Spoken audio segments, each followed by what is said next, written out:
Namaskar and welcome to Express News with me Deepika, and in the next 30 minutes we will bring you 100 top updates from across the world. Prime Minister Narendra Modi launched the Kindle version of Swami Chidbhavanandaji's Bhagavad Gita through video conference today. While launching the e-book version of Swami Chidbhavanandaji's Bhagavad Gita, the Prime Minister lauded the efforts to bring out e-book version as this would connect more youngsters with the noble thoughts of the Gita.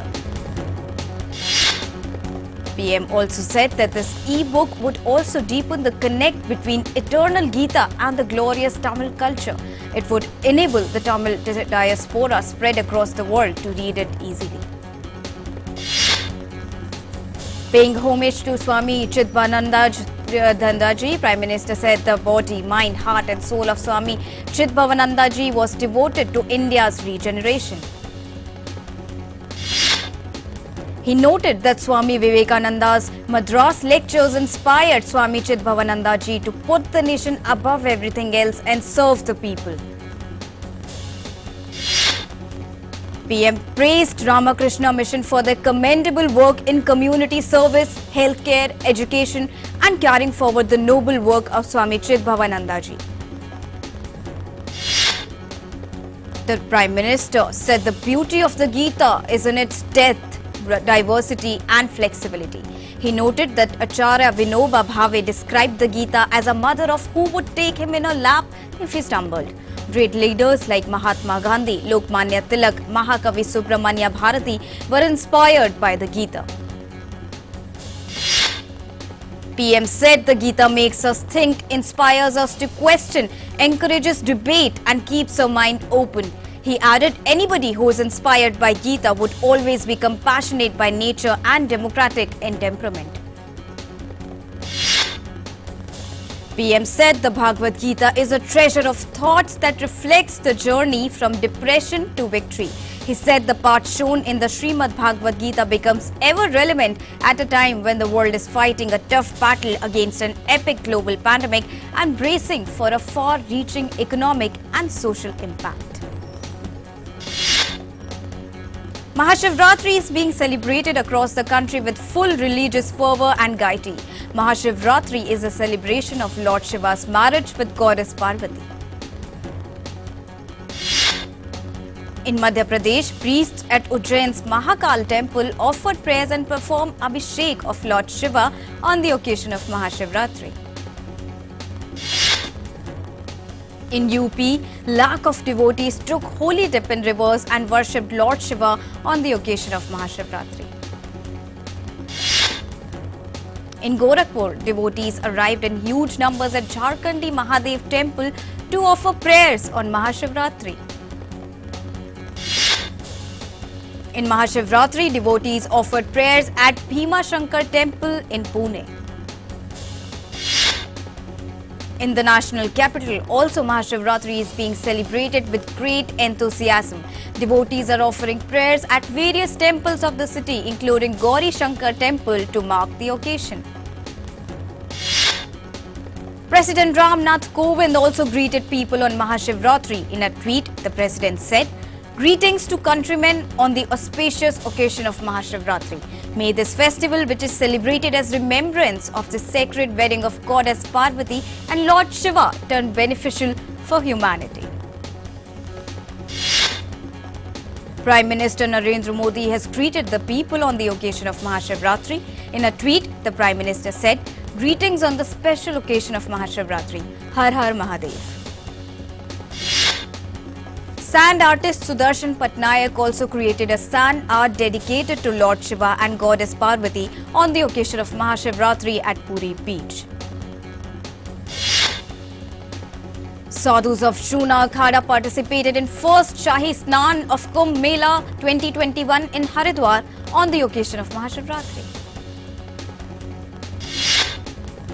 Puja was also performed by priests in Kedarnath temple on the eve of MAHASHIVRATRI. Minister of State for Culture Prahlad Singh Patel today inaugurated the digitization of 4.5 crore pages of records and exhibition on Mahatma Gandhi and the non-cooperation movement. The work will be completed within next 3 years. Besides, the minister also inaugurated an exhibition on non-cooperation movement of Mahatma Gandhi. In Uttar Pradesh, 8 people died and 4 were seriously injured in a tragic accident in Agra district. The accident took place when the four-wheeler in which 12 persons from Bihar's Gaya were travelling got out of control and hit a truck. Injured persons are being treated at a hospital. Maharashtra, Kerala, Punjab, Karnataka, Gujarat and Tamil Nadu continue to report high number of COVID daily new cases. They cumulatively account for 85.91% of the new cases reported in the past 24 hours. 22,854 new cases were registered in the last 24 hours. Maharashtra has reported the highest daily new cases at 13,659, almost 60% of the daily new cases. Maharashtra is followed by Kerala with 2,475, while Punjab reported 1,393 new cases. India's total active case load has reached 1,89,226 today. India's present active case load now stands at 1.68% of India's total positive cases. Kerala reported the maximum decline in active cases, while Maharashtra has shown the maximum increase in active cases in the last 24 hours. More than 2.56 crore vaccine doses have been administered through 4,78,168 sessions as per the provisional report till 7 a.m. today. As on day 54 of the vaccination drive, total of 13,17,357 vaccine doses were given. 126 deaths were reported in the last 24 hours. 6 states account for 82.54% of the new deaths. Maharashtra saw the maximum casualties. Punjab follows with 17 daily deaths and Kerala reported 14 deaths in the last 24 hours. 19 states and union territories have not reported any COVID-19 death in the last 24 hours. Ministry of Civil Aviation and Directorate General of Civil Aviation have granted a conditional exemption to ICAR's Indian Institute of Sugarcane for conducting the trials to evaluate drone spraying solution for controlling pests and diseases of sugarcane crop using drones. The exemption is valid until 30th November 2021. 17 states have successfully operationalized One Nation, One Ration Card system, with Uttarakhand being the latest state to complete the reform. States completing One Nation, One Ration Card system reform are eligible for additional borrowing of 0.25% of gross state domestic product. In a first-of-its-kind initiative for boosting export potentials of India's agricultural and processed food products during COVID-19 pandemic, APIDA launched its first virtual trade fair on 10th March 2021. The fair will conclude on March 12th, 2021. The fair, with the theme India, Rice and Agro-Commodity, will focus on showcasing the export's potential of various agricultural commodities.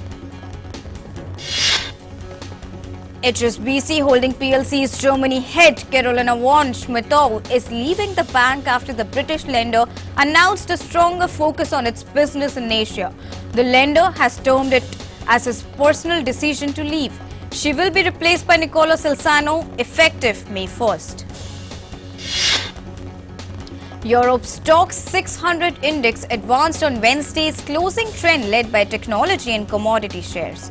Copper climbed above $9,000 a ton in London and the dollar weakened. US futures rose with the global stocks as traders considered a tame outlook for inflation. The euro strengthened before the European Central Bank's policy meeting. Nasdaq 100 index futures pointed to technology stocks beating the broader market, while GameStop Corp sank 9% in the pre-market after a wild day of volatility. Over 11 lakh crore, 86 lakh people have contracted COVID-19 globally. Recoveries stand over 9 crore 42 lakh from it. The COVID-19 has claimed over 26 lakh 32,000 lives worldwide. US continues to remain worst affected from COVID-19. In US, more than 2 crore 98 lakh of cases of COVID-19 have been reported. The country's fatalities have crossed 5 lakh 42,000. US Congress approved a massive $1.9 trillion coronavirus relief package yesterday, authorizing a flurry of new federal spending to help millions of families still struggling amid the pandemic. Vice President of the United States Kamala Harris has tweeted the moment when the American Rescue Plan passed in the House. She said families across the country will sleep better knowing help is here. US President Joe Biden has said that after Americans are vaccinated, the US looks forward to share the surplus vaccines with the rest of the world. Texas has lifted its statewide mask mandate and business capacity limits on Wednesday, becoming the second state to do so after Mississippi. The Australian government unveiled a $928 million tourism support package today, aimed at boosting local travel while international routes remain closed because of the coronavirus pandemic. Colombia has rolled out its vaccine program to inoculate the elderly. Colombia has secured vaccine agreements with a raft of pharmaceutical companies and the World Health Organization-backed COVAX program. Poland reported 17,260 new daily coronavirus cases on Wednesday. This is the highest number of cases reported in the country since November. Poland grapples with its third wave of the pandemic. Teachers in Argentina received their vaccination jabs in a bid to keep schools open for students in pandemic. Vaccination centers are set up in the capital Buenos Aires province to bring the sense of safety for school students as well as the teachers. Nicaragua's San Cristobal erupted, spewing large plumes of smoke and ash and showering surrounding areas in soot and cinders.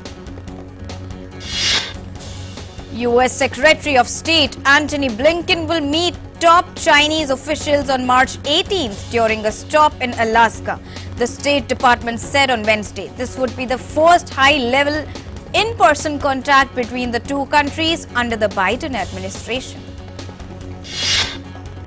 U.S. Secretary of State Antony Blinken addressed a range of issues during a congressional hearing on Wednesday, including his upcoming meeting with Chinese officials, conflict in Ethiopia's Tigray region, and concerns over Russian influence in Latin America. A Greek police officer has been suspended after the release of amateur video showing him beating a man with a baton during lockdown checks in the square of the Athens. The video sparked protests across the country against police violence. Police said the officer had been suspended.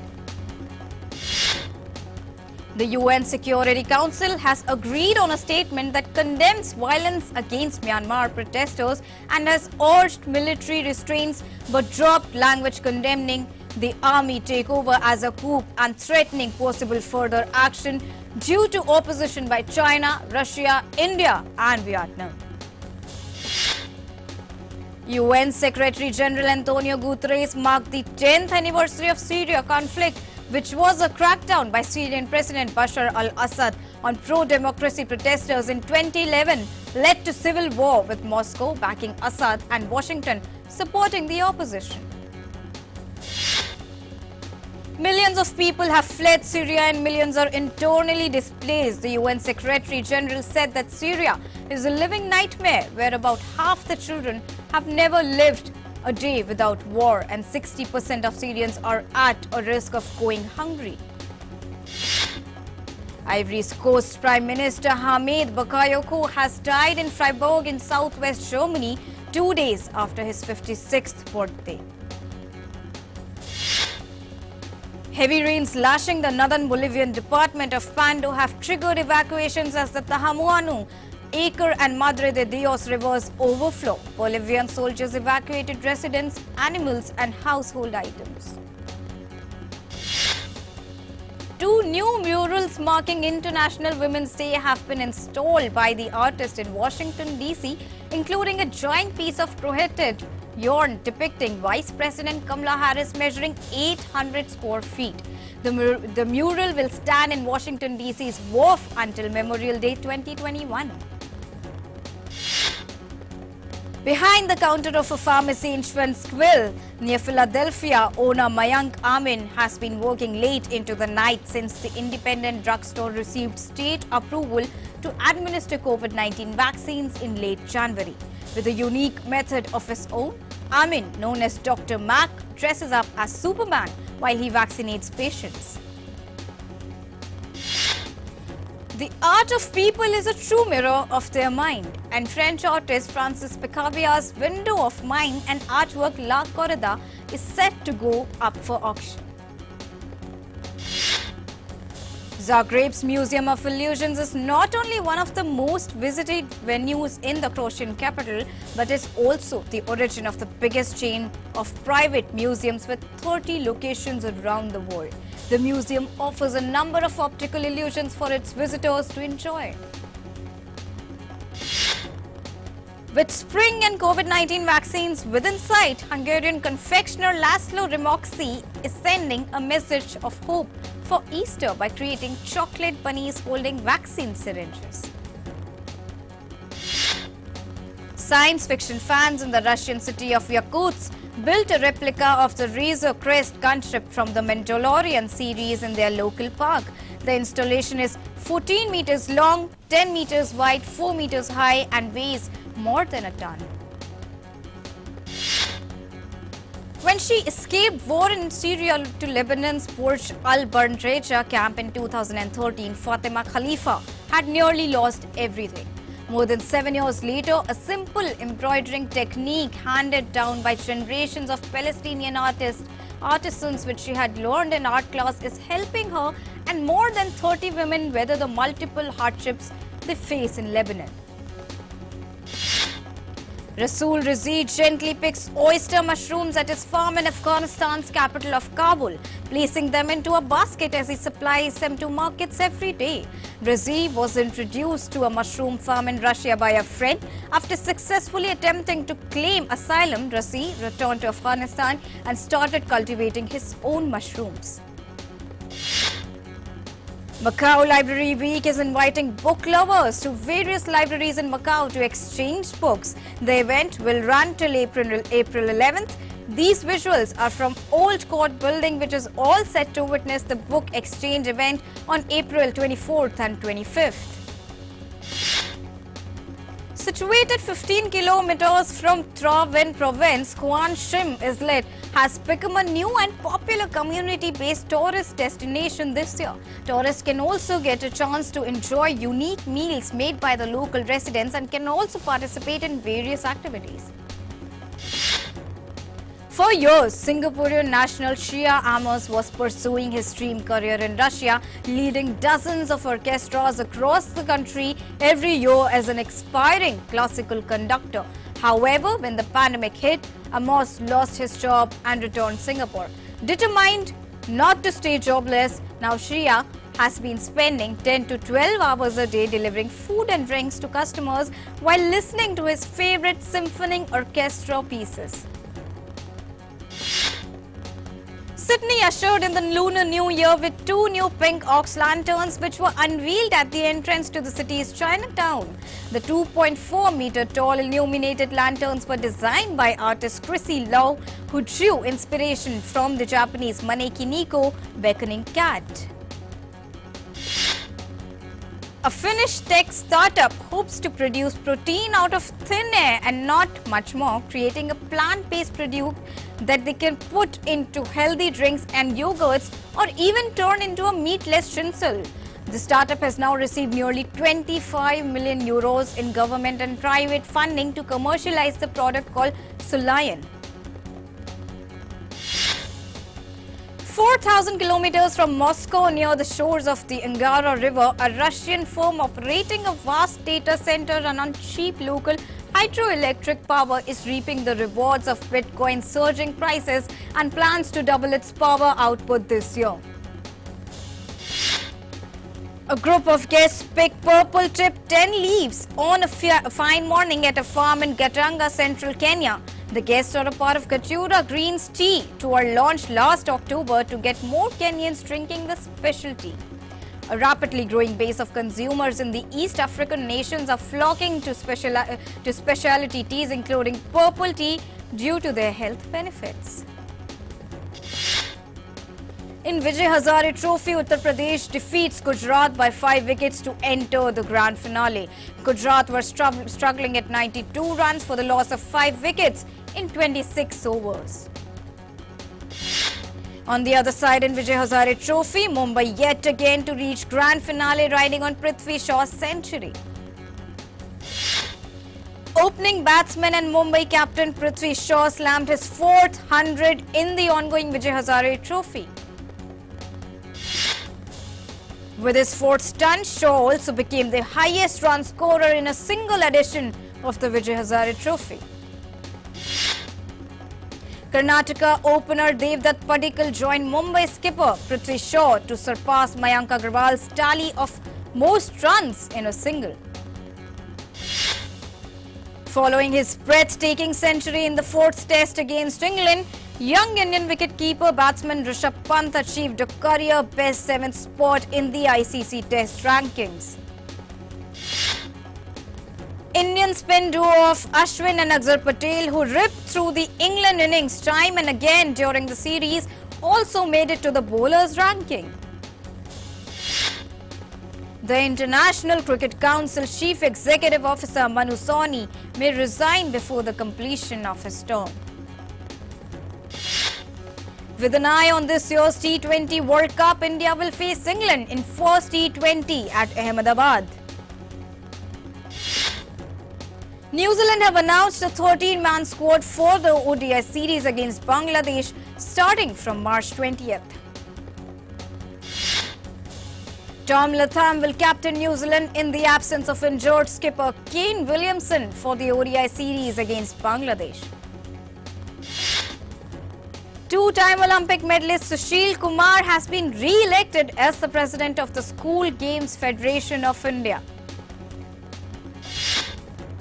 Liverpool secured a 2-0 win over Leipzig to advance to the quarterfinals of the UEFA Champions League. First half goals from Mbappe and Messi ensured that Paris Saint-Germain and Barcelona shared the spoils in the second leg of their UEFA Champions League round of 16 tie.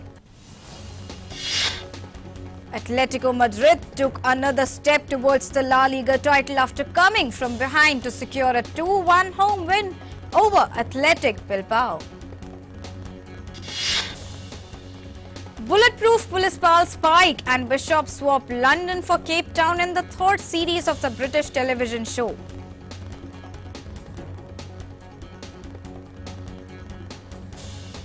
Actors Noel Clarke and Ashley Walters reunite as the popular characters for the 3-part Bulletproof South Africa, which hits US screens on March 15th.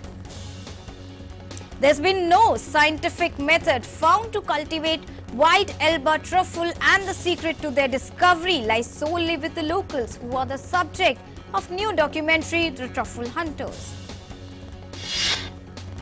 Releasing in cinemas on March 12th, the film follows 3 truffle hunters as they move through the forest with their dogs and dig in the earth in search of culinary gold. Good Morning Britain presenter Susanna Reid on Wednesday said that the British breakfast show will go on following the departure of her presenting partner Piers Morgan. An unrepentant Piers Morgan, the pugnacious British TV presenter who's just lost his high-profile breakfast show job over attacks on Prince Harry's wife, Meghan. The 55-year-old left ITV's Good Morning Britain on Tuesday after his long-running criticism of Meghan intensified in the wake of her interview with Winfrey. Louis Vuitton stepped back in time to the age of antiquity as models trotted on a runway in an empty Louvre museum amid Greek and Roman statues. Nicolas Guesquier's fall-winter collection paired oversized jackets with ruffled skirts and wedged boots, refining his take on feminine streetwear. Restrictions on travel and gatherings have forced luxury brands to turn to filmed runway shots. Meanwhile, animal rights campaigners protested outside a Saint Laurent boutique in Paris to denounce an ad campaign featuring supermodel Kate Moss wearing a fox fur jacket. The protest, held by a handful of demonstrators, comes as Paris Fashion Week was underway. Bollywood celebrities attended the screening of the upcoming Bollywood horror comedy film Ruhi in Mumbai. Bonnie Kapoor, Bollywood actress Nusrat Bharucha, Indian lyricist screenwriter Javed Akhtar, Indian director-actor Satish Kaushik were among some of the celebrities who were present during the event. And that's it in this edition of Express News, and we'll be back with more. Till then, stay tuned with DD India. Thank you for watching.